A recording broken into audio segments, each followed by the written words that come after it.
What is going on, everybody? Welcome to LTMB Live. Let the madness begin. We are broadcasting live on YouTube and Twitch.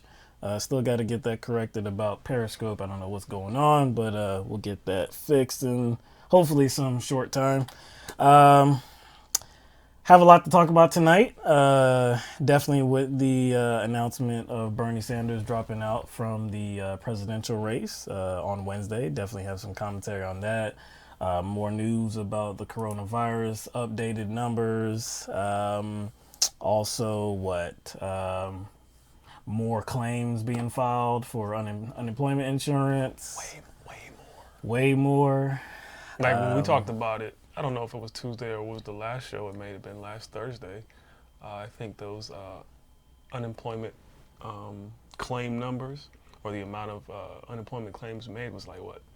Like 6 million something? Well, the first week, yeah, it was like three, and then it was 6, but now it just skyrocketed. It's just over a week. Continuing to skyrocket with more layoffs, more people being furloughed. Definitely have some talk about that scheduled. Also, some word from the Trump administration about when certain parts of the economy can possibly be reopened. Some very irresponsible talk about that. We'll get into that. Also, Joe Biden. Joe Biden looking like the presumptive nominee for the Democratic Party and making appeals to progressives. Have some talk about that as well. But again, thank you for joining us tonight. Let's start with the coronavirus and some updated numbers. And actually, I'm going to be updating myself because these numbers continue to change. It looks like on the hour. Last week, April 2nd, we had in the United States about 235,000 cases, a little bit more than that. And we had more than 5,600 deaths. Now, a week later, we have over 432,000 cases. And again, that was those were numbers that I took earlier today. Now I'm going to have to update myself. We have more than 456,000. So that's more than, 24,000? No, 34,000 more in a few hours. No. Yeah, 24,000 more in a few hours. And I recorded that we had almost 15,000 deaths. This was a little bit after noon. Looks like we have about 16,300 deaths now, which is absolutely monstrous and crazy and saddening, of course. On Thursday, the state of New York recorded the most deaths in a single day as any other day. And actually, they surpassed their own high mark. So on Thursday, they recorded 799 deaths in a single day, which is, again, enormous and outrageous, absolutely outrageous. So this thing continues to tick along very rapidly. Again, if you look at the projections, if you look at just that line of where we have been at, again, the line is looking worse than in any other country. And there are some countries that, their lines will freak you out, but none more than the United States of America, who continues to lead the way in the entire globe in coronavirus cases. Also, Italy had been leading the way with deaths, and they still are, with over 18,000 deaths. But it looks like the United States will soon overtake that amount, which is, again, very troubling, very troubling. So, to, I guess, get into so Anthony Fauci, who is the head of the National Institute of Allergy and Infectious Diseases and one of the leaders of the Trump coronavirus task force, he said on Thursday that the probable U.S. death toll is lower than what was originally expected. It was expected that it would be in the 100,000 to 200,000 death toll range. And now what Fauci is thinking is that it will be lower, somewhere around 60,000 deaths in the United States of America. Speaking on NBC's Today Show, Fauci said that the death toll would be lower because of the social distancing guidelines that have been implemented. So this is a quote from him. He said, quote, "I think the American public have done a really terrific job just buckling down and doing those physical separations and adhering to those guidelines.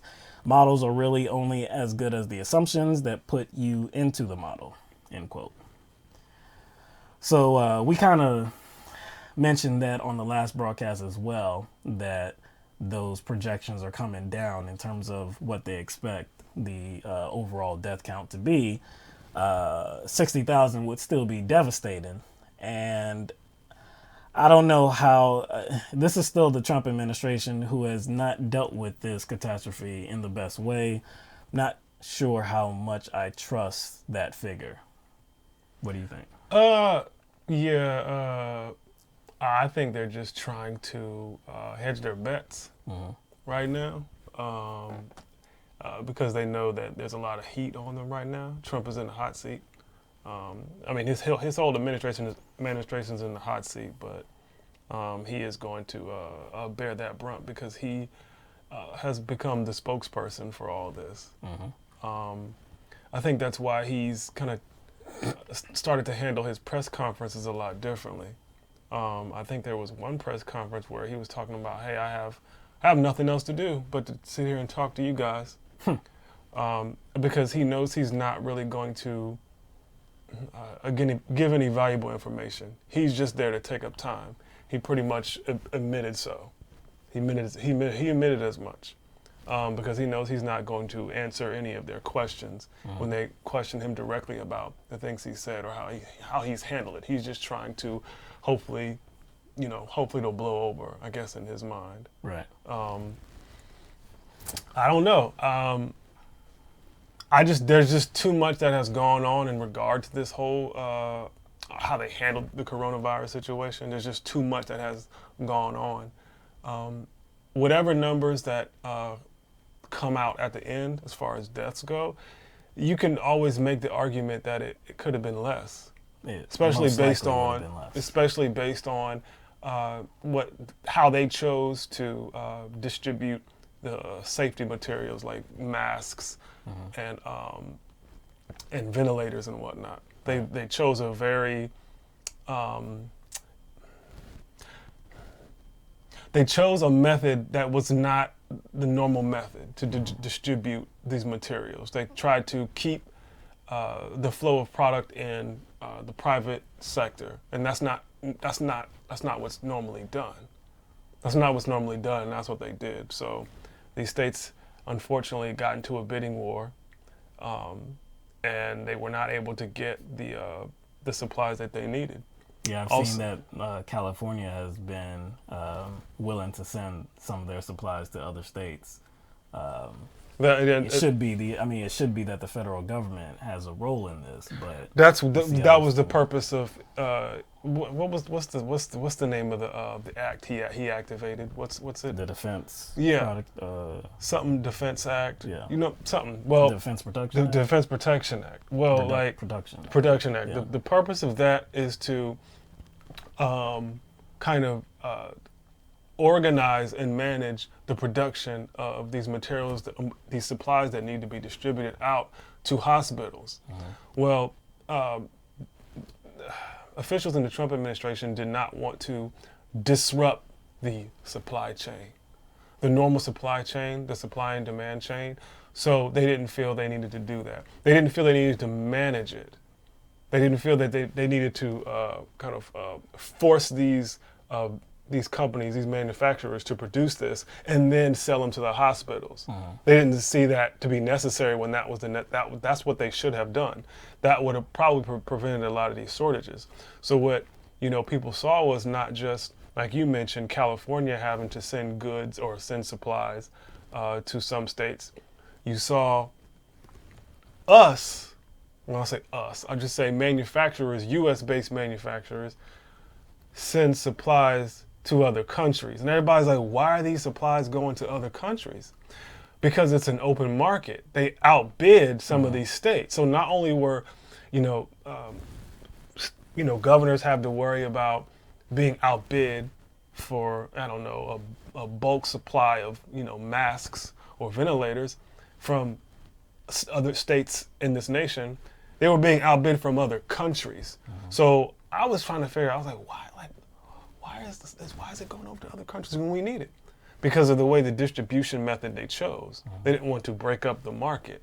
And this is a situation where the government has to get involved and force manufacturers to distribute them or to sell them to hospitals and then I guess reimburse them or whatever later. That's what should have happened. Well, this is another, I guess, a bit of evidence that clearly explains that the Trump model of America first is complete and total bullshit.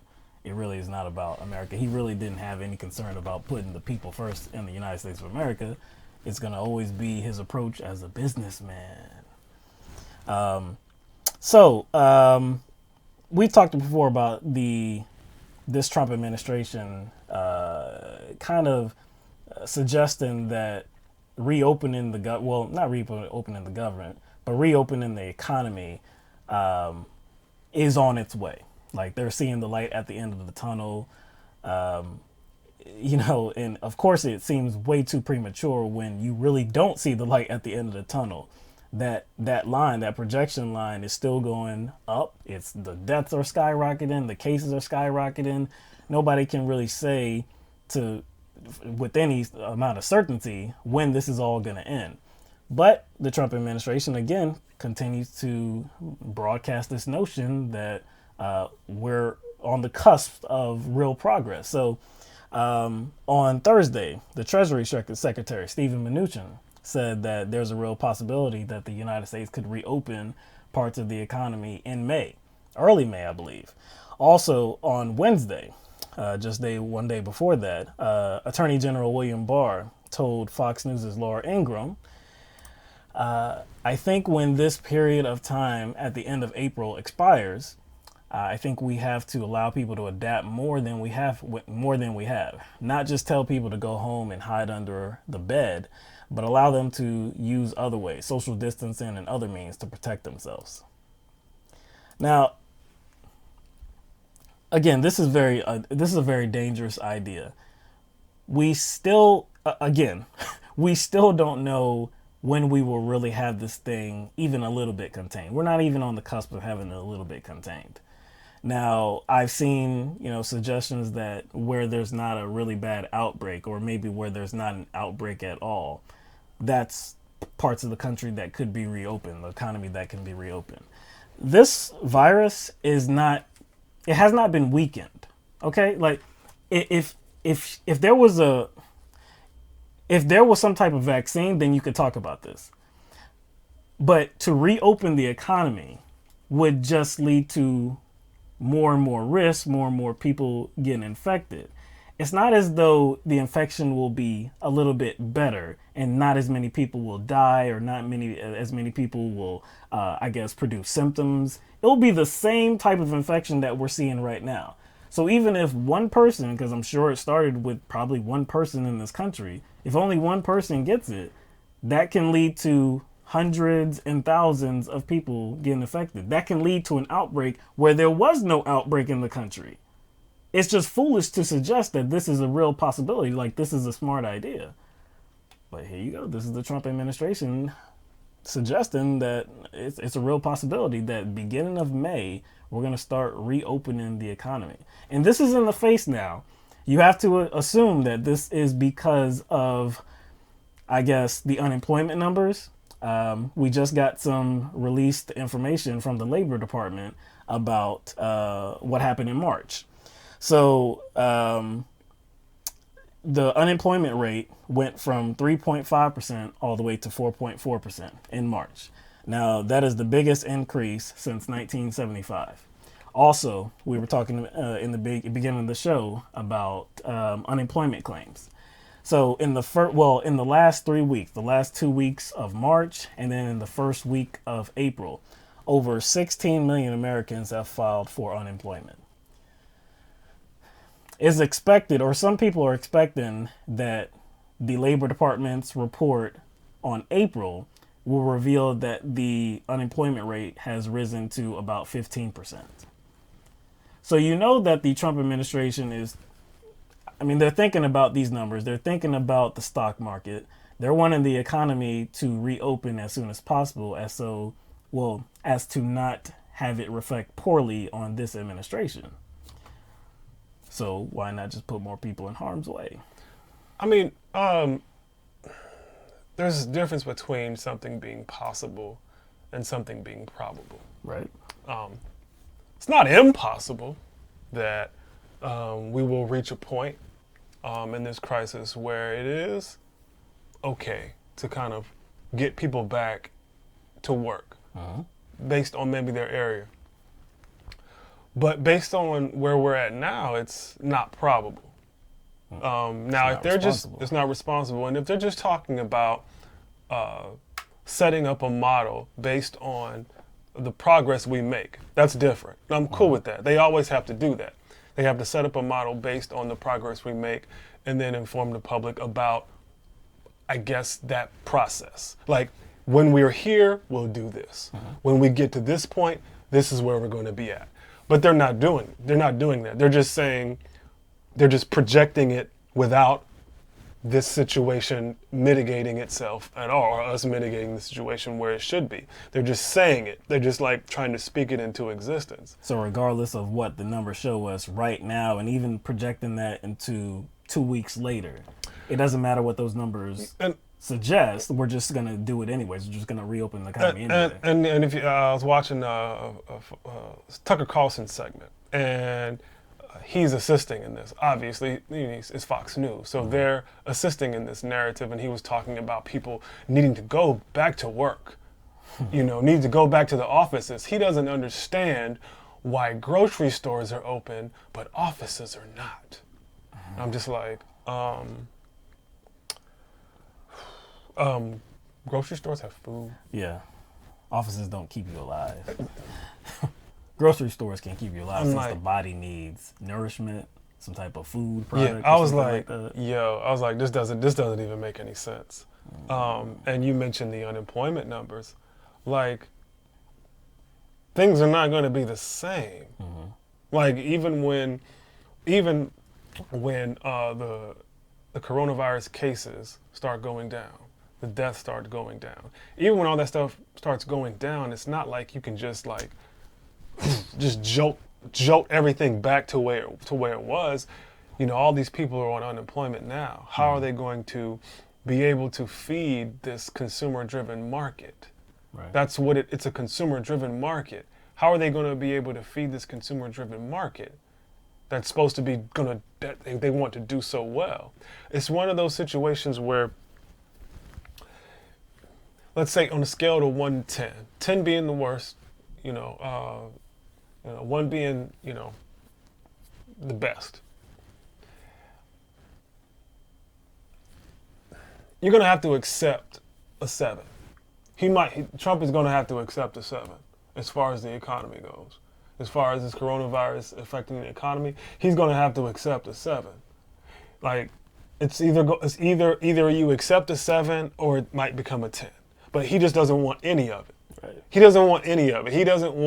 It's too late now, but he didn't want this coronavirus to affect the economy at all, which is virtually impossible.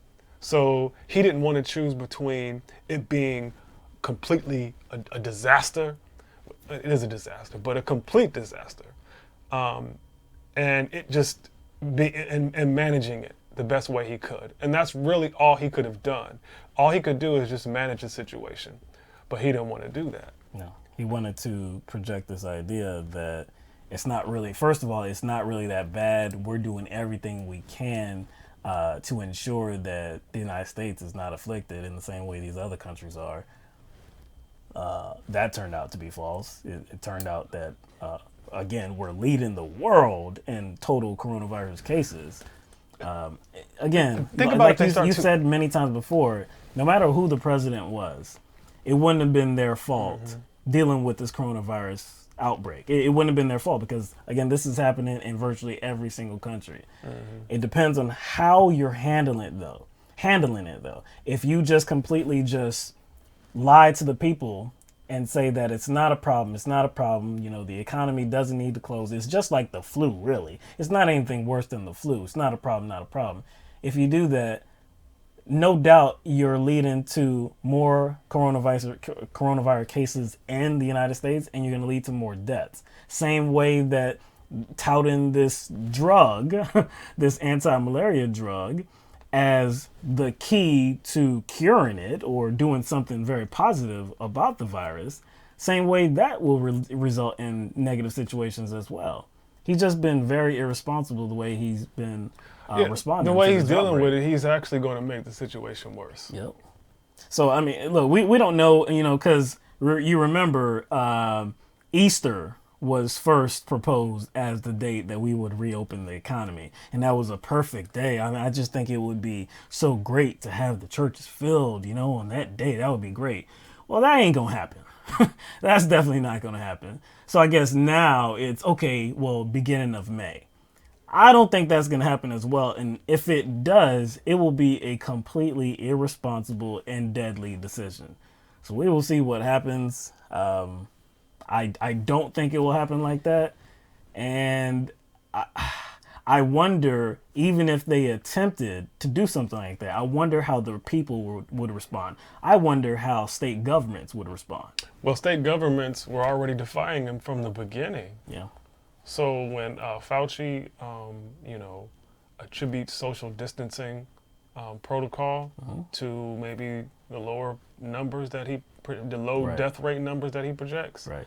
I think that's more on the governors that took action. Yeah. Because most of the governors defied Trump. Yeah. And if social distancing is the reason for the decrease in the projections, then it would stand to reason that you should probably keep that up until we actually have a handle on it, not reopen things prematurely and then those numbers go right back up. Because again, the virus is not weaker. The virus is not weaker. It's just as strong as it was before. So if you open things back up and you get people congregating together, then that's more likelihood that more people are going to get infected. More deaths will be right back where we really started. Makes no sense. be worse than where we started. Yeah, exactly. All right. Let's move on. Okay. All right. On Wednesday, Senator Bernie Sanders ended his presidential run for the Democratic nomination. This was something that was expected by many. It didn't seem like Bernie Sanders had a pathway to, I guess, earning that Democratic nomination through the delegate process. He was trailing Joe Biden in delegates. Tuesday was the Wisconsin primary. Though we do not have numbers on the Wisconsin primary, it is assumed that Joe Biden would have defeated him and is going to end up defeating him. So Bernie Sanders, in an address to his supporters, explained that if he did see that there was a pathway forward to attaining that Democratic nomination, then he would not drop out. But him and his team do not see that pathway. So we have a short clip of Bernie's address to his supporters.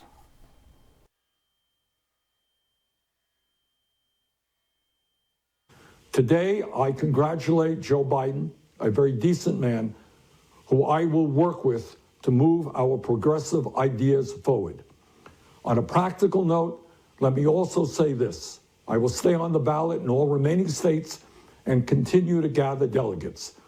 While Vice President Biden will be the nominee, we must continue working to assemble as many delegates as possible at the Democratic Convention, where we will be able to exert significant influence over the party platform and other functions. Then together, standing united, we will go forward to defeat Donald Trump, the most dangerous president in modern American history. And we will fight to elect strong progressives at every level of government, from Congress to the school board. So, again, that was just a small portion of Bernie's address. You did hear him say that Joe Biden is going to become the presidential nominee for the Democratic Party Bernie Sanders intends to stay on the ballots in the remaining states so that he can continue to accumulate delegates. So that will help him try to, I guess, negotiate. It will provide him with negotiating power for what the party platform is going to look like. Very similar to what happened in 2016. Bernie Sanders did not specifically endorse Joe Biden yet. You did hear him say some positive things. He's a decent man, and he's going to work with him going forward. But on the subject of endorsement, he has yet to, I guess, come out with a blatant statement like that. So, of course, there's many reactions to this. Of course, supporters of Bernie Sanders did not really respond that well to this, even given that this was the very likely situation, given what we have seen through the last few weeks. Still, very disappointing. It's very common knowledge that we support Bernie Sanders' run for presidency this time and in 2016. So it is very unfortunate that he couldn't come away with the Democratic nomination, but that it looked like that centrist Voltron that emerged did the job, and it took him out. They had to do it. Like, you had to know that they were going to do something. I imagine that if they, would do something, this is before the primaries started, I imagine that if they did try something, it would be much more blatant and much worse than 2016. Because Bernie Sanders, he had a better shot this time. True. And it was clear from the beginning, he had success in those beginning states. They knew what they had to do.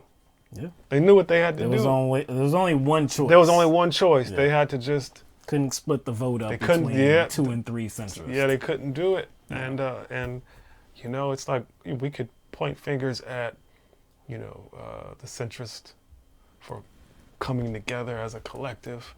That centrist Voltron and Klobuchar, Buttigieg, Harris, and O'Rourke with Biden as the head. But Warren staying in, that did hurt Bernie. Oh, it definitely did. Because here's the thing. Because Bernie staying in, according to his detractors, is hurting Biden, right? They're quick to say that, right? Right? That's the narrative. Bernie staying in hurts Biden. That's right. Okay. If you accept that, then you would then have to accept that Warren staying in hurt Bernie. So she ended up becoming a massive disappointment. And I don't know if Elizabeth Warren is going to be able to come back from this.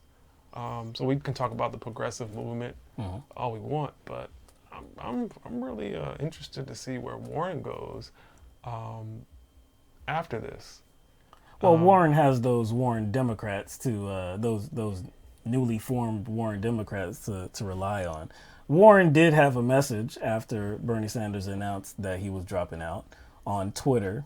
She shared a very warm and heartfelt message to Bernie Sanders, saying, "Thank you, Bernie Sanders, for fighting so relentlessly for America's working families during this campaign. Your fight for progressive ideas moved the conversation and charted a path for candidates and activists that will change the course of our country and party." Now, if it seems a little bit strange for Elizabeth Warren to have those very warm and fuzzy words going right directly to Bernie Sanders, that's because it is a little strange. This is the same woman that claimed that Bernie Sanders, in so many words, was a sexist and said to her that a woman could not win the presidency, could not win.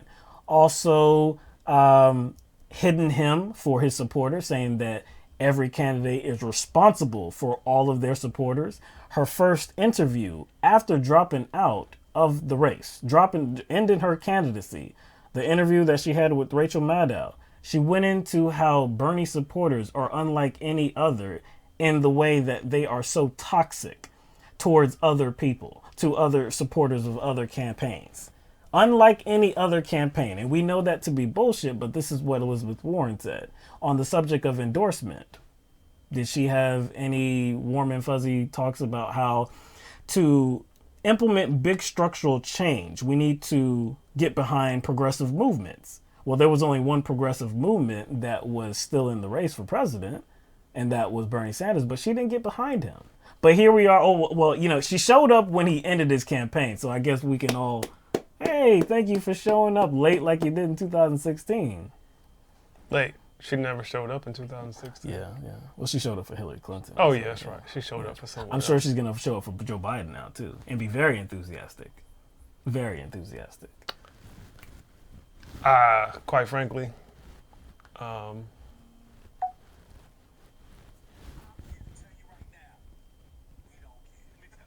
that's exactly how I feel right now. I feel like Stephen A. Smith. I'm here to tell you right now, we don't care. Let me tell you, we don't care. That's how I feel. Because any warm and fuzzy messages that Elizabeth Warren or her surrogates have for Bernie Sanders falls upon my deaf ears. Because if all that's true, if what you're saying is true now, right, and you're not trying to butter Sanders up, right? You're not trying to butter him up. You're not trying to butter his supporters up.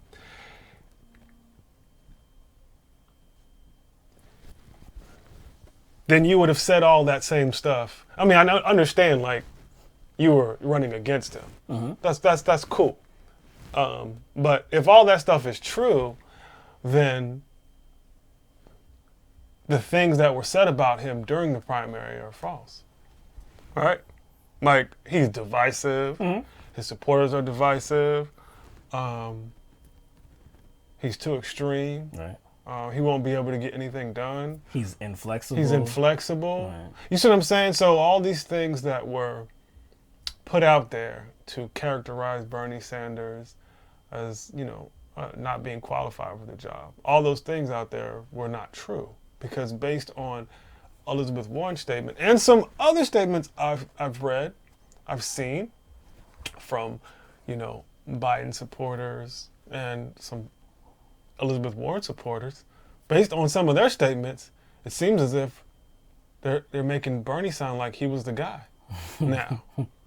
So where, again, I understand it was a primary and you have to run against those candidates, but the attacks on Bernie Sanders that they made really weren't about policy at all. They really weren't about policy. They were about, like, temperament. They were about his supporters. They were about whether he was flexible or not, whether he can work with people, all this stuff, whether his platform was a platform people can be excited about. All that was, no, it's not. It's not. That's not the case. And again, I understand, it's a primary. You're supposed to run against people. But what you're supposed to do in a primary, you're not just supposed to just willy-nilly swing an axe around, right? And just hope it lands. You're supposed to make substantive critiques on their platform, make comparisons, and just say, hey, I'm better than this person. Or I'm not sure this a candidate is good for the American people because X, Y, Z. I don't think they could say that about Bernie Sanders because you see just going down his platform how popular his agenda was according to the polls. So you can't say that. So the attacks had to be directed in a different way. So I don't trust this newfound adulation, this newfound adoration that Warren is, I don't know, putting the energy out there. I just don't trust it.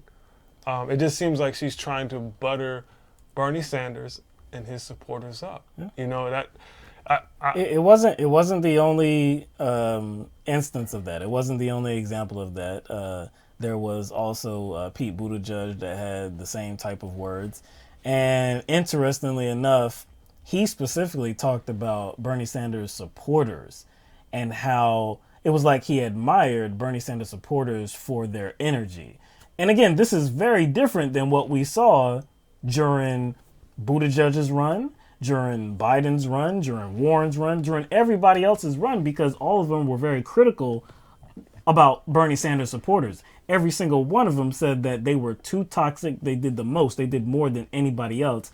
And this was something that I guess it was a part of the Sanders campaign. It wasn't just about the supporters. It was about the campaign and what the campaign, I guess, that's what they suggested, what the campaign is,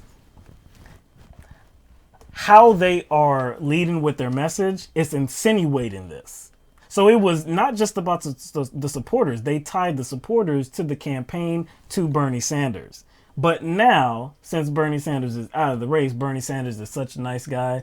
His supporters are the supporters we need in November. Let's do this together. It's just completely ridiculous. So they want the most toxic supporters on their side now. That's correct. Correct. Well, no, also cultists. I thought we were cultists. Cultists. Right. Cultists only stick with their guys. Trumpers. So it's impossible. Same as Trumpers. The same as Trump. So how is it even possible based on how we've been characterized? And as much energy and attention as we give to Elizabeth Warren, and it's warranted, as far as how she, I would call it kneecap Bernie Sanders, but, kind of contributed to the spreading of the Bernie Bro narrative. I think Pete Buttigieg, in one moment, became, I guess, the worst in regard to that. Just a few moments. I think Warren gets a lot of the attention, rightfully so, but Buttigieg took it to another level, because remember during the debate, I forgot which debate it was,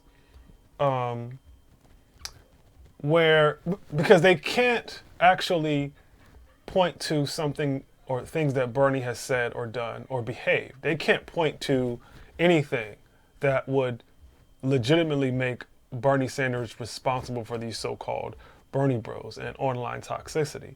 They can't point to some sort of demeanor or, you know what I'm saying? They can't. So what Buttigieg did during the debate, what did he say? He said something like, there's something about you that inspires this. That's right. There's something about Bernie that inspires that. I'm like, well, if you're making that claim, then why don't you lay everything out? You'd have to have the goods. Yeah, exactly. If you're going to make that claim, situation. you can't just say there's something about a person that does that. All you're doing is you're intentionally just leaving it open for people to put their own things. Fill those gaps. Yeah. And we know how conspiracy theory works. And so I was like, man, that's dirty. Like, even Warren didn't go there. Like, if she went to another place, which was ratchet. But as far as the Bernie Bro thing, Buttigieg was being very passive aggressive. He's like, there's something about you. There's something about you. So I guess that's not true now. Like, I don't want to hear nothing from them. I mean, I'm just like it. I just don't. It doesn't really mean anything to me. It's empty and it's shallow. So I'm not really moved by it. You're not moved by it. I'm not moved at all. I mean, you see my not care face right now? This is my not care face. Yeah. I'm disappointed that Bernie Sanders dropped out, but man, or suspended his campaign, still on the ballot, collecting delegates. I'm disappointed, but man, I'm just not mad. I'm really not mad. I'm not mad because I don't feel pressed to put myself into position to have to vote for the lesser of two evils. I just don't feel pressed. So I'm not. I feel liberated. I'm just not really stressed out. I mean, obviously, I wanted Bernie to win, and I don't want to see Biden in the White House. I don't want to see Trump in the White House either. There's possible to have two enemies here. It's possible, but some people don't see it that way. There has to be a villain and then a good guy. Always. No matter the two people. No matter the two people that are pitted against each other, we have to make one of them a villain and one of them a hero. Those are the rules. I'm not bound by those rules. I at this point I can't be, so I don't really feel pressed. Even though I'm disappointed, I just don't feel pressed because I don't feel compelled to participate or be involved in something like that. Well, to be able to think critically, I think you'd be able to understand that there are two villains, that Biden is a villain for similar reasons to Trump and different reasons to Trump as well. Of course, there have been many memes, this and that, comparing the two, Trump and Biden. And, that's not somewhere that I would automatically reach. But there are some areas where the two, there are some similarities. The lying is very similar. The sexual assault allegations are very similar. It's just, to have those two as the nominees for the major parties in this country, to have those two as the options, it does feel eerily similar to 2016 when we had Hillary Clinton. Now, I think we have said many times that Joe Biden is most likely a worse candidate than Hillary Clinton was. And for many different reasons. I mean, of course, Hillary Clinton was and is really like the supreme target for a lot of people. She's the butt of many jokes. And I think it's warranted. But when you talk about somebody's record, what they have done, what they have said, things that they have actually authored in terms of legislation, I think there are way more stains to Joe Biden's legacy than Hillary Clinton's. And maybe you don't feel the same way, but at least they're very close. So look, we don't know what's going to happen. We don't know if Joe Biden will become the next president of the United States or Donald Trump will win re-election. Either way, it will be bad in general, it would be horrible for most of us in this country. No matter if you support one of them or not, they are not running for president to represent you. It's just that's just the reality. Just Elizabeth Warren, again, having positive words for Bernie right now too. Look, Elizabeth Warren is a fraud. Pete Buttigieg is a fraud. All of these frauds, of course, are going to come forward now because they want that very energetic support for their guy, for Joe Biden. Because Joe Biden does not have a lot of energy behind his campaign. So you're saying it's not about Bernie Sanders? No, it's not about Bernie Sanders. It's about potential voters. They know they need voters to turn out for Joe Biden all across the country if he's going to actually defeat Donald Trump in November. Joe Biden, again, the message behind this campaign, the message for the Democratic Party right now is to defeat Trump. It's actually not a bold vision. It's not a very illuminating vision. It's not a vision of progress whatsoever. It's a let's take the country back from Donald Trump to do the same thing that we have done before. That's really what the message is. And sadly, that's not enough for regular people in this country. We need a lot of progress. We need change.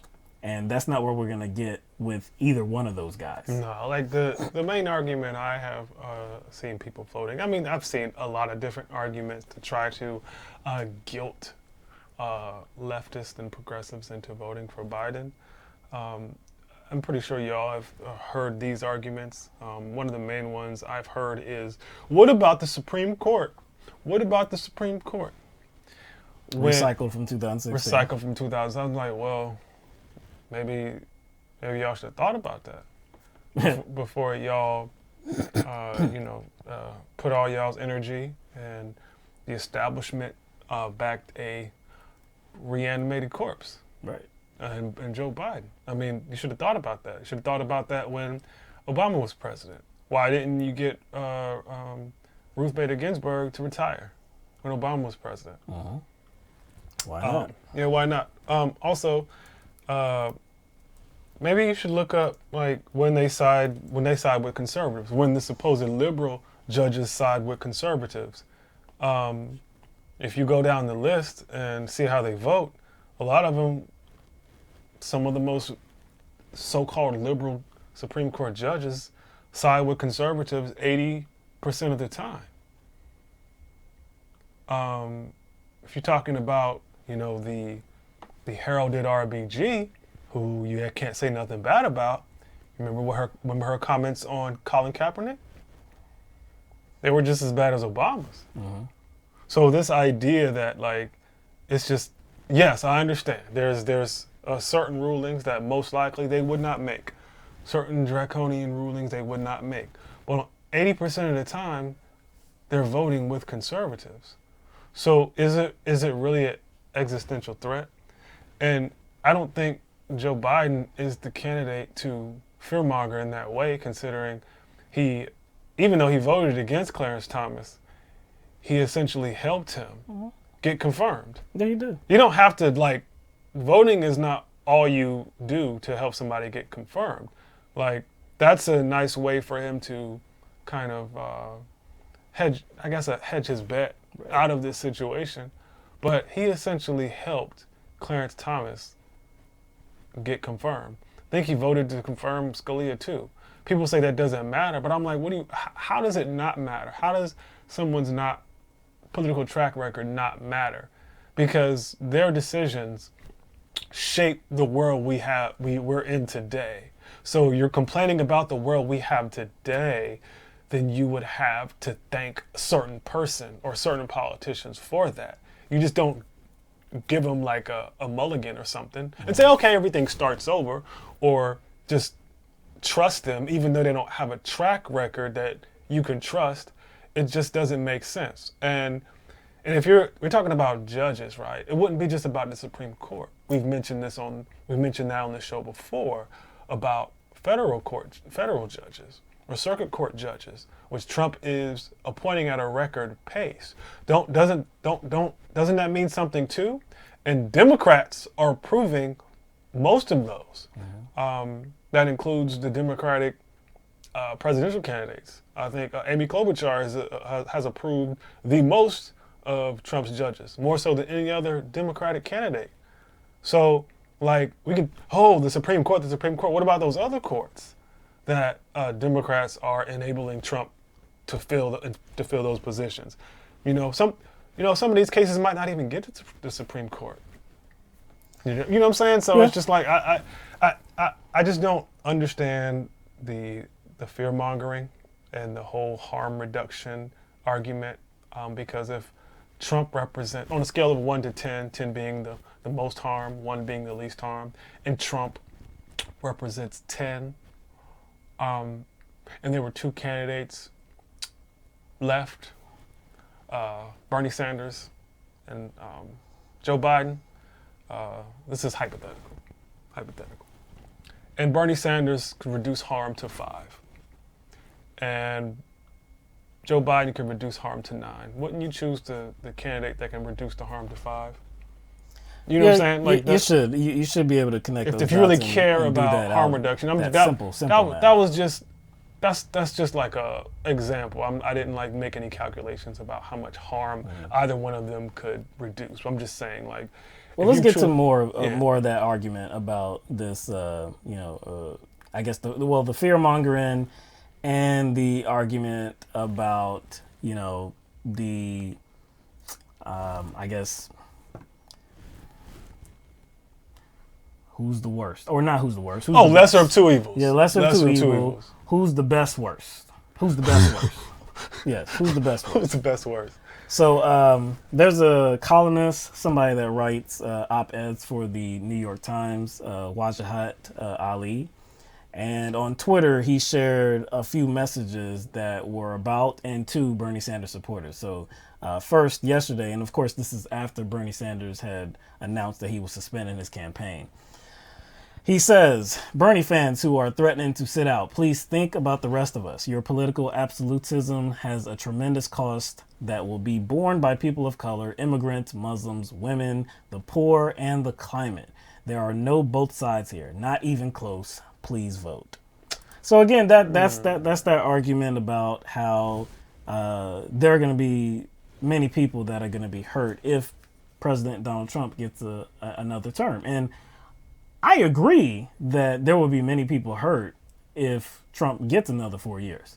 But I also believe that many people will be hurt with President Biden as well. The reason why this is so, this is kind of ironic to me, this kind of pitch to people.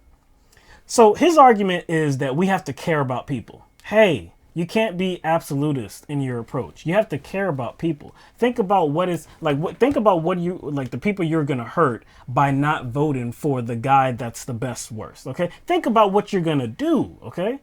Now, the whole reason that people support Bernie Sanders is not because we love him.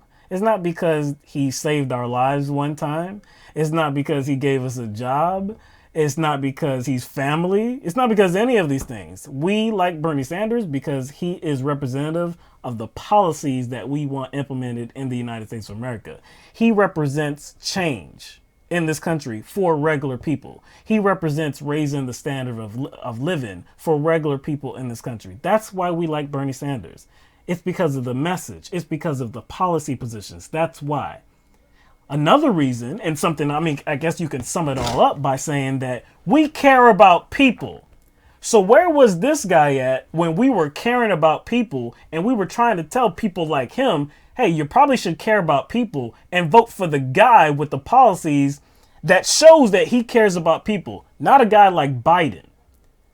We got pretty much slapped in our face over that, beat over our heads and claimed that we were Bernie bros because we were too vicious online, or we just went too hard on the issues. We weren't giving people a fair shake or whatever, all this nonsense. But now the message is that we have to care about people. They didn't care about that when Bernie Sanders was in, when it was time to vote. They didn't care about people.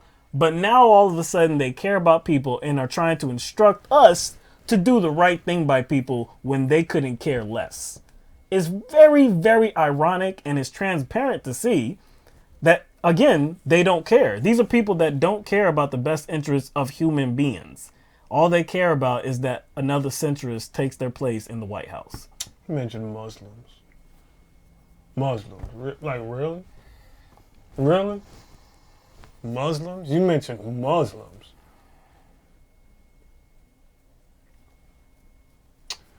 In the 8 years Barack Obama was president, did we de-escalate or escalate drone strikes? Escalated over George W. with Obama. Mm-hmm. Oh yeah, escalated. Oh, you talking escalated? You said based on the past, based on George W. Bush being the model. Right. Okay. Yeah. So yeah, he escalate them or de-escalate drone strikes? Escalate. Okay. In what countries usually? you already know what I'm about to say. A lot of brown people. Oh yeah, a lot of brown people in countries. Lots of brown people. Yeah. You know, like he did things along the way that, you know, made it look like he was trying to, I don't know, like be transparent about it. Mm-hmm. Like the reporting on civilian deaths by drones. Yeah. Yes, that's something Obama did. Mm-hmm. But didn't make it better. Didn't make it better. Like what? Like, those lives still count. Those lives still count. Right. It didn't change. Like it didn't change anything. Like they were just open about it. Yeah, they were just open about it. So it doesn't really mean much. Like yeah, Trump. You know, I think a few years ago, he kind of wrote. He submitted an executive order that would like not require the reporting of civilian death. That's bad, but why? To me, it doesn't matter either way. What about immigration? What was Obama, you know, characterized as? What was his title? Deporter in chief, right? And again, this is one of those situations. A well-earned moniker, actually. There's one of those. This is one of those situations that he did not implement specific policies that Trump did, like, but it doesn't make what he did like much better. Like he wasn't using child separation as a deterrent. That's definitely, he didn't do that. But if you're talking about why he deported so many people, that was a compromise to the Republicans. That's just getting things done. And that's cool, I guess, if it's a centrist candidate. Mm-hmm. Getting things done with Republicans that affect the lives of immigrants. So you can't guilt me using Muslims and immigrants. And that's something Biden hasn't really answered for.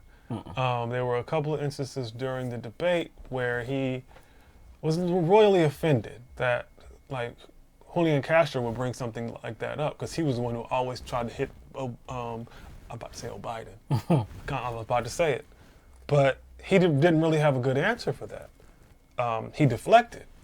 Also, remember, was it Occupy Wall Street? Occupy Wall Street. Like, that was a big movement, right? Yeah. It was squashed. It was. That was during the Obama administration? Partially. Partially, yeah. What about Black Lives Matter? Very hostile to Black Lives Matter, actually. Yes. He was very hostile to Black Lives Matter. He was just very hostile in I would call it a Cliff Huxtable way. He was hostile in a button-up way. You know how Obama is. Like dismissive and yeah, he tries to like condemnation. Yeah, he rationalized his way through dismissing Black Lives Matter. Somebody who was what did he run as? What did he run as? You talking about a progressive? Not just that. That's good too. That was a good answer. But a community organizer. Okay.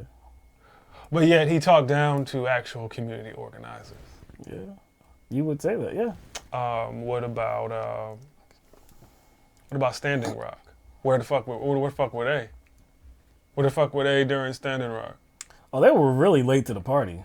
I mean, again, we've always made this, I guess, comparison to what actually happened in North Dakota. And the initial plans were not to go through Standing Rock. The initial plan was to go through Bismarck, which there's a lot of white people in Bismarck. And they did not have to really, I mean, they protested, but not in the same way. They didn't have to get out there and, try to get in the way of tanks and stuff like that, be blasted with water hoses and rubber bullets or anything like that. Really, they just had to make an appeal that they were frustrated with the idea of that pipeline going through Bismarck, and then it got changed. Biden and, because I got to say Biden too, because Biden was very instrumental in this Obama White House, this Obama administration. He had a lot of, I guess... he had a lot of agency. Yeah, a lot of agency. Like Obama let him do his thing. Virtually everything he let Biden do. So yeah, they were very late, and they did halt the pipeline construction for a minute. But again, it was very late. It was, like I said, they did not have a very progressive approach to things that really matter in terms of people, and not just people, but the most discriminated and disenfranchised people in this country. There's another tweet by this guy, Ali, that I wanted to show you as well. This is obviously when maybe it's been a few hours and now he's frustrated with Bernie Sanders supporters saying that. So in this other tweet, Ali is talking about how he is, you could tell that he was probably a little frustrated with Bernie Sanders supporters because they probably were saying things like, we're not going to vote for Joe Biden. So you could tell he was a little bit irritated because he's talking about Bernie Sanders fans, and he says that was the last one actually. But on this one he says some Bernie supporters on Twitter are diehard absolutists, like MAGA supporters. Their guy or no one else. Burn it all down. That's the only way the rest of us sellouts will learn. Waste of time trying to convince them. Let them sit out and pout. Rest of us can work and vote. This is something that we heard from Pete Buttigieg about the whole burn it down idea, even though Bernie Sanders has never said anything about let's burn it all down. If he wanted to burn it all down, I don't believe he would run as a Democrat. That would be really stupid. Wouldn't he run third party? He would run as a third party candidate if he really wanted to change the two-party system. But he ain't trying to do that whatsoever. He's actually trying to reform the Democratic Party, which I don't think could be categorized as burn it all down. Look, again, people that can think critically can see the problems with a potential Biden administration. So if they have a very negative view about what's to come, and they're sharing that online, and they're sharing their belief that it's not in their best interest to vote for somebody like Joe Biden, then you know what? I'm gonna respect that. I'm gonna respect that. This is not like he's. There are centrist candidates, and there are really what you would consider Republican candidates that are posing like Democrats. That is somebody like Joe Biden, who is on record on supporting a very far right Republican just 2 years ago, not even 2 years ago. So to hear somebody be frustrated with Bernie Sanders supporters and then compare them to MAGA supporters, to compare them to Trumpers. What is the similarity between a Bernie Sanders supporter and a Trump supporter? What could you even point to? The only thing that I can even drum up would be energy. I can say that Trumpers have a lot of energy. I can say that. It's very misdirected. It's not born out of any type of logic or reason. You know what? Let me amend that. There is a reason. There is a logic. For a lot of them, there is some logic. There is some reason. It's just very nefarious. Yeah, you just don't like where it comes from. Yeah, I don't like the foundation. For a lot of them, though, there is no logic to it. For a lot of them, there is no logic. I just can't. I can't come away and compare Bernie Sanders supporters and Trump supporters. If you're doing that, you're doing the most, and all you're trying to do is inflame the situation. So basically, what he's saying is that all you Bernie Sanders supporters are spoiled little brats. You want to take your ball and go home. Well, you know what? Go ahead. Take your ball, go home. We got this without you. Really? So you got this without us. So if Joe Biden loses in November, you're not going to come back and say that it was our fault, right? You couldn't come back and say it's our fault if you're telling us, like, hey, you're being spoiled brats and we don't need you. Leave this to us. We got this. It's lazy. Okay. It's lazy. Okay. You just find the most detested group, or the group you detest the most, and just immediately go to that as an insult. It's just lazy. It's not really analysis, because like you said, where are the comparisons that are made other than they got a lot of energy? Other than that, what is it? You can't. Again, there is nobody that's like idolizing Bernie Sanders because he's Bernie Sanders. It's not about the man. We have said it so many times throughout the years that it's never been about the man. His name could have been Bill Withersby. This dude could be anybody. If you are representing people, that's who we're going to be in favor of, because we don't see too many of those cats in Washington. We don't see too many of those people that will just spurn the money, spurn all the corruption, spurn all of that career advancement to say that, you know what, that's not really the right thing to do. What I want to do, what I always wanted to do, was do right by people, the people that elected me.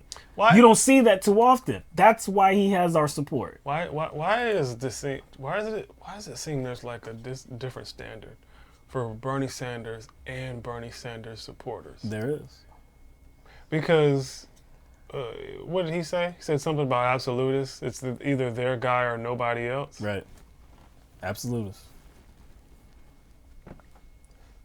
But isn't it like this whole time, like the majority, not the majority, this whole time, hasn't the media been pushing somebody other than Bernie?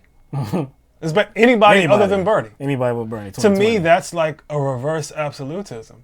Anybody other than Bernie. Mm-hmm. But now Bernie's good enough to get behind and like, hey, help us. And last time I checked, there was a hashtag called Never Bernie. Hashtag Never Bernie. That existed. Did that get any play in the media? That didn't get any play, but Bernie or Bust gets play. Right. Bernie or Bust, they're stubborn and they're absolutists. But Never Bernie hashtag, that doesn't get any smoke. Isn't that an absolutist position? Of course it so, is. And isn't advocating for Biden unconditionally, isn't that absolutist? Uh-huh. Again, it's like somehow other candidates and the supporters of other candidates just have a different standard. This was never about Bernie Sanders. It is about what Bernie Sanders represents. It's about what Bernie Sanders has always tried to do so long as he has been a politician in this country, and that is raise the standard of living for people. allow people to live with some shred of dignity in this country. That's what it's been about. So if that's the mission, and it's not about Bernie Sanders, like we said, then they just have a very hostile position on advocating for people. Now that Bernie Sanders is not going to be the nominee, of course you will welcome him in. Of course you will try to welcome him in, and all of the supporters, because now you don't have that guy that's trying to do right by people. All we want you to do is put on that damn mascot head, man. That big bobblehead, and get busy working on your supporters and rounding them all up for the Democratic Party. I mean, that's going to be pretty hard because I don't see how they can claim that most Bernie Sanders supporters are Russian bots while simultaneously demanding these same bots, these same supporters vote for Joe Biden.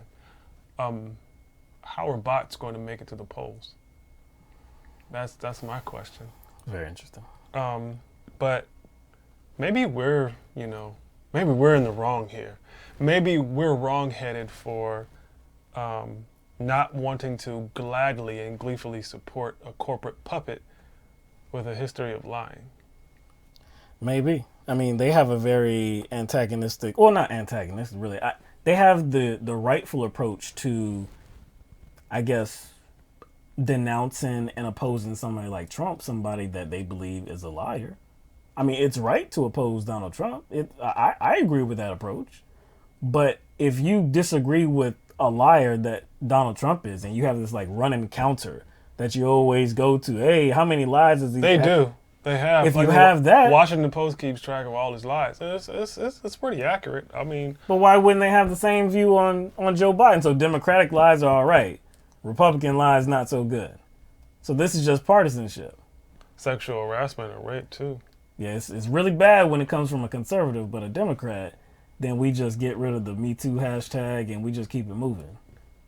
So now that Bernie Sanders is suspending his campaign, it's been reported that Joe Biden is going to do some work and try to appeal to Bernie Sanders supporters. And just today, earlier today on Thursday, there was an article in the Washington Post. And what it reported was that there were 2 new proposals that were about to be announced by Joe Biden. And these were proposals that Bernie Sanders supporters would probably get behind. So one of these proposals, you ready for this? One of the proposals is lowering the Medicare age to 60 years old. This is what Joe Biden has proposed. Lowering the Medicare age to 60. Now that you might be jumping out of your seat because of how overwhelming that is and how exciting that news is. But just settle down, I know it's, like I said, I know it's very exciting. Lowering the Medicare age to 60 does not make me move. Doesn't get me to move. That's actually what I think. I want to say the Democrats wanted to do that 10 years ago. They wanted to lower the Medicare age, but they wanted to do it to 55. Yeah, so it's been discussed before about 55 to 60. This is something that Joe Biden has never agreed with, though. He has never presented the idea that he was behind this kind of push. Actually, he's been on the other side of that, saying that we may need to cut Medicare, we may need to raise the age of, Medicare recipients, things like that. So this would be brand new for somebody like Joe Biden. But still, even though it's better, how much better is this? And really, when you're talking about the subject of healthcare, the goal is to get everybody insured in this country, making it so that people that are 5 years younger can get Medicare. Again, it's like, yeah, that's good, but when the goal is everybody, I'm sorry, I'm just not. I'm sorry, I'm not responding well to that. He could have took another step and did it progressively, and not necessarily progressive as using the term progressive as a ideological term, but as far as progressive as far as like how the policy is implemented, how like the process. He could have lowered it to 60, and then maybe a couple years later, or maybe a year later, to 55, another year to 50, another year. You see what I'm saying? Or I can keep going like that. That would have made more sense. It would seem more genuine, like he's actually trying to kind of open up coverage to more people. He would have to be a different candidate for that. I mean, that would. And also, and here's the thing. Because what word did the article use? Overture? Is that what is that what it used? Overtures to Bernie Sanders. I don't know if the article did it or just a tweet. Or just a tweet. I'm not sure. Okay. Here's what I need for reassurance. I don't need promises. Even if there are like little steps, great. Round of applause for your little steps. You're trying. I need to know who your appointments are going to be. When I say appointments, I mean and who is suggesting those appointments? Is it going to be Citibank deciding your cabinet positions? Is it going to be, pharmaceutical lobbyists deciding your cabinet? Is it going to be fossil fuel companies, fossil fuel corporations, execs deciding who is in your cabinet?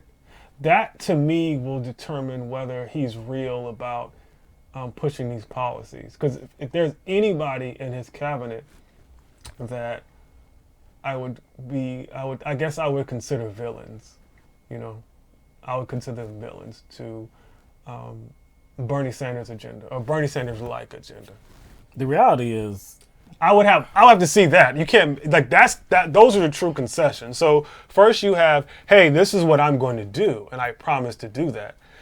Okay, I was like, okay, great. Okay, let's just on the surface say that these plans are actually sufficient. Let's just, for shits and giggles, hypothetically say that these plans are sufficient. This is an actual substantial overture to Bernie Sanders and his supporters. I'm going to have to see what money is coming into your campaign. I'm going to have to see that. I'm going to have to see whether you implement some sort of moratorium on lobbyists, and not just influencing you, but influencing Democrats as well, your fellow Democrats. I'm going to have to see, like I said before, who you bring on in your cabinet. I don't care whether the Treasury Secretary. It doesn't matter. Like, I have to see those things too. So it's not just, superficial overtures. I'm going to have to see a lot of things to really believe that these are really believe it's a good faith approach or a good faith appeal. Those are good standards to set. Unfortunately, most people are not going to have those standards. And if it does get to that point where he is putting forth these appointments, he has won the election, he is the president-elect, we know how it goes. And it's actually, it's exactly going to be those people. I don't have any thought in my body that Joe Biden is going to try to get anything progressive done whatsoever. These appeals are made simply because he wants votes. That is all. Now, that first proposal, again, lowering the Medicare age to 60, that's not going to get a lot of people moving, especially progressives. Maybe centrists will jump for joy. A lot of his base will too, because a lot of his base is old. So yeah, sure, maybe a lot of his base will get behind that. But if the goal is to get progressives to vote for you in November, this ain't it. Now, the second one is doing a little bit more. Now, the second one is about education and higher education. So the proposal is about forgiving student debt for low or middle income borrowers who attended public colleges, HBCUs, or private underfunded minority serving institutions. So this debt forgiveness is definitely something that progressives have been talking about for years. This is something that Senator Bernie Sanders has been talking about. And it's been recent, Joe Biden's inclusion really on this conversation. I believe it wasn't the last debate with just him and Bernie Sanders, but maybe I think the second to last debate where he was talking about this proposal by Elizabeth Warren that he was getting behind, and this was about higher education. I believe that though was about tuition free colleges and universities, not so much about debt relief.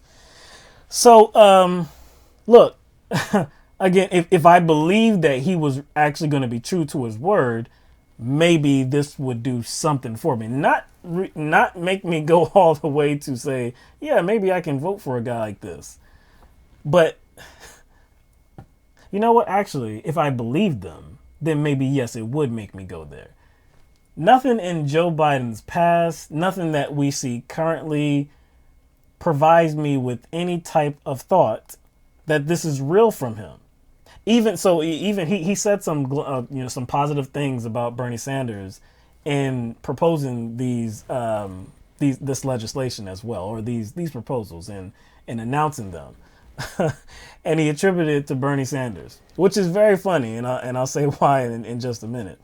But Joe Biden said Senator Sanders and his supporters can take pride in their work and laying the groundwork for these ideas, and I'm proud to adopt them as part of my campaign at this critical moment in responding to the coronavirus crisis.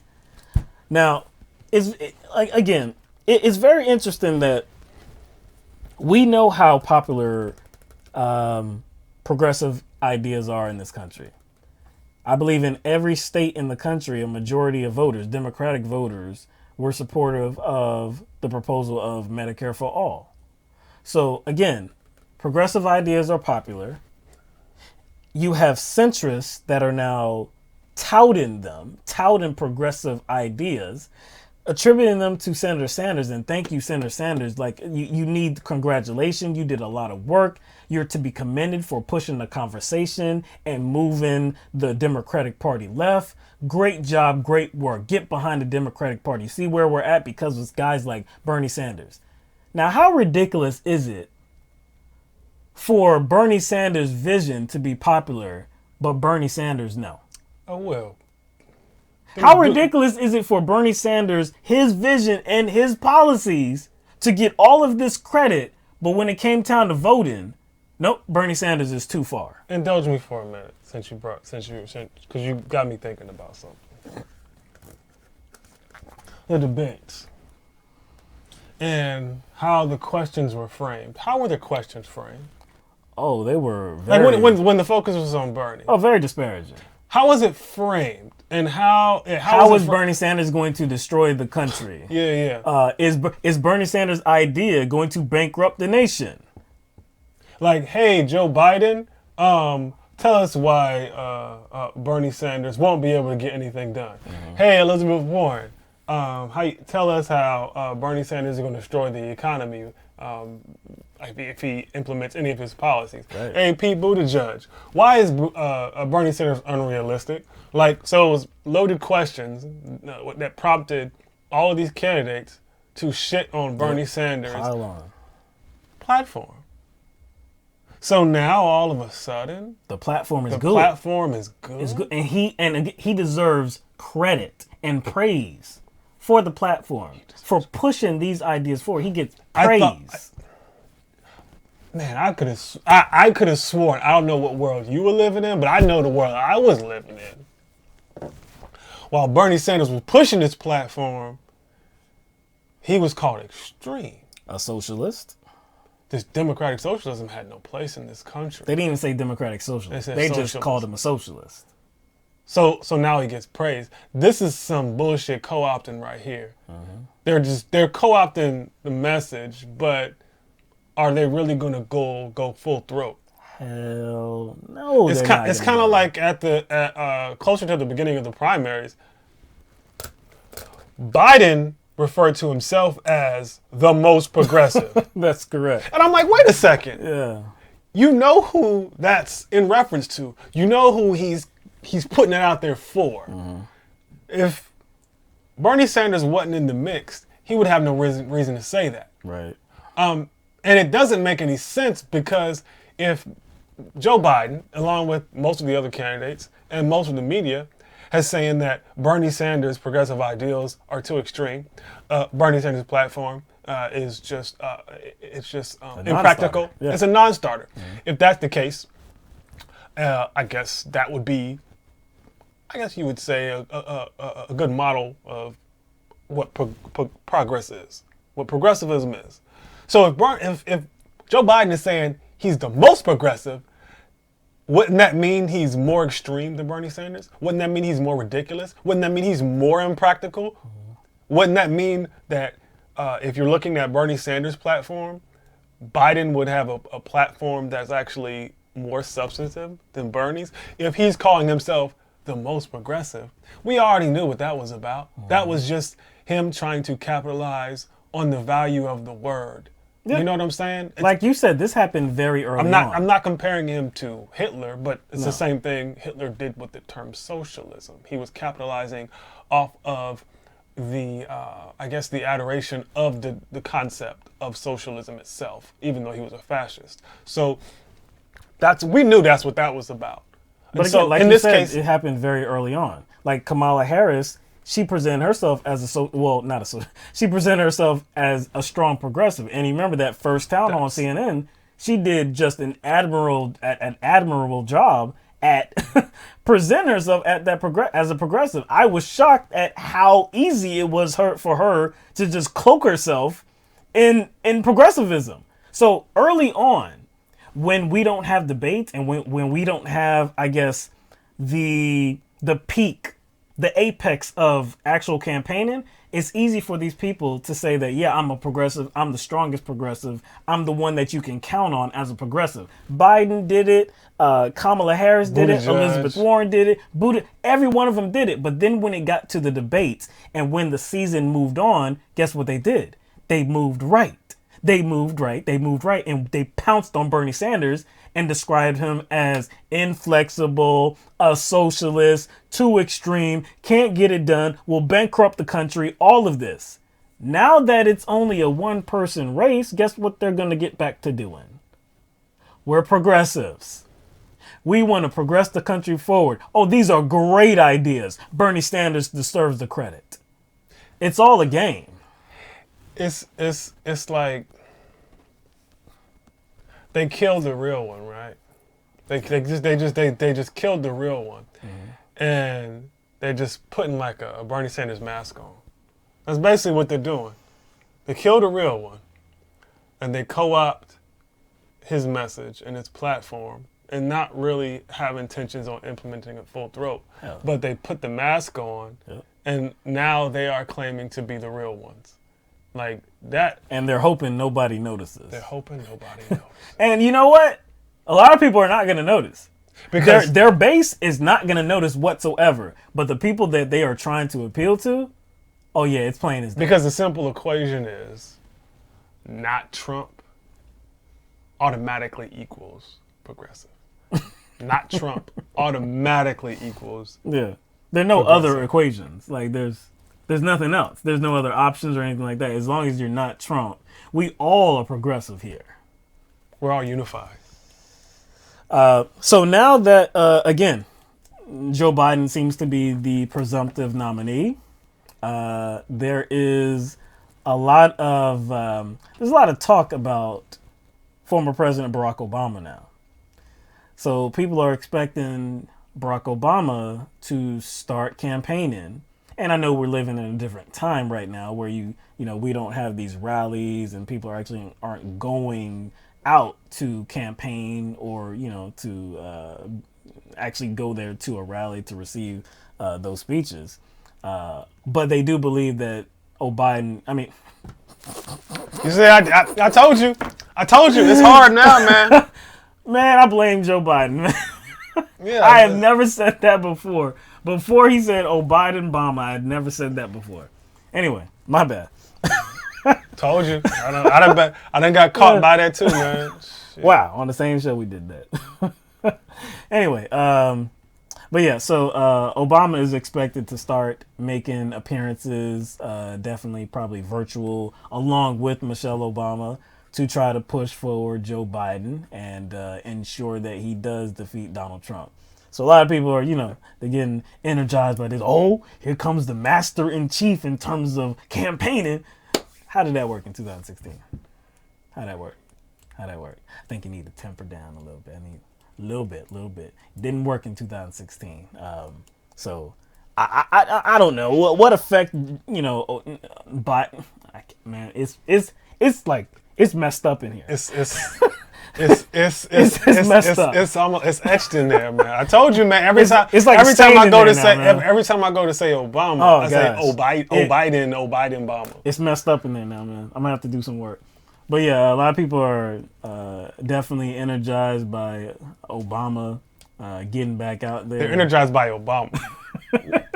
What does that tell you? No, not Biden. Oh, like please save this man. Please save this man. Please talk for him.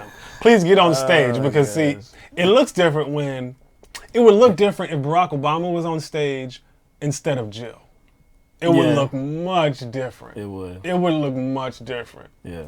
It wouldn't look like the character. Because one of it might have been the last live stream. It wasn't Obama.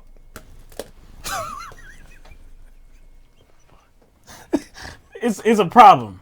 It's a problem, man. See what happened was we did not submit to the brainwashing. That's brainwashing. Yeah, it is. Because I guarantee you people are thinking the same way. But see, we're not like, we don't just Biden.